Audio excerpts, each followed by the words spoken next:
সিস্টেমে আসলাম আর কি।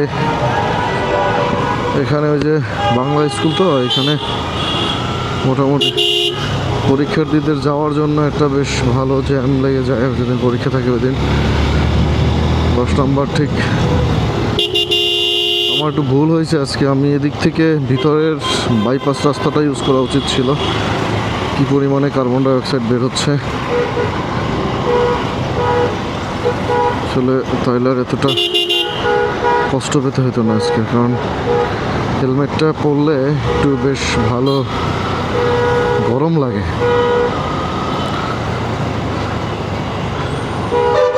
এখানে আবার এই যে দুই বাসের মাঝখানে কখনোই যাবেন না, কারণ এদের আসলে ব্যালেন্স থাকে না, ওরা আসলে কোথায় কি চালায়, যে কারণে আপনি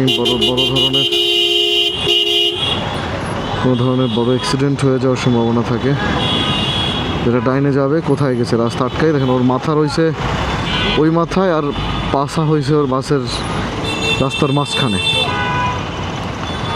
তো মানুষ এখান থেকে এখন কীভাবে যাবে, যাওয়ার কোনো অপশন আছে? কীভাবে দিয়ে রাখছে?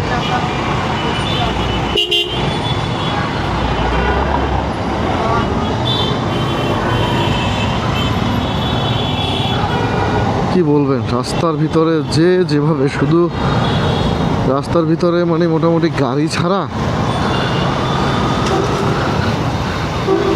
অ্যাকচুয়াল গাড়ি যেটা চলা দরকার এটা ছাড়া সবই চলে।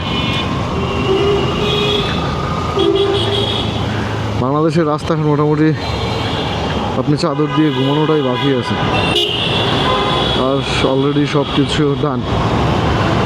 তাও মনে করেন যে মানুষ যখন রাস্তা পার হয় দেখতে পারবেন মাঝে মাঝে, মানে আমার সামনে পড়ে, ভিডিওগুলো করা হয় না। তো মোটামুটি 10 নম্বরে আমি তো জ্যাম পাই না অনেক দিন। সিগন্যাল আজকে একটু সিগন্যাল পড়ছে, আজকে সব জায়গায় একটু সিগন্যালের ভিতরে আছে। আমিও লেট করছি, মোটামুটি সব জায়গায় লেট হয়ে যাচ্ছে।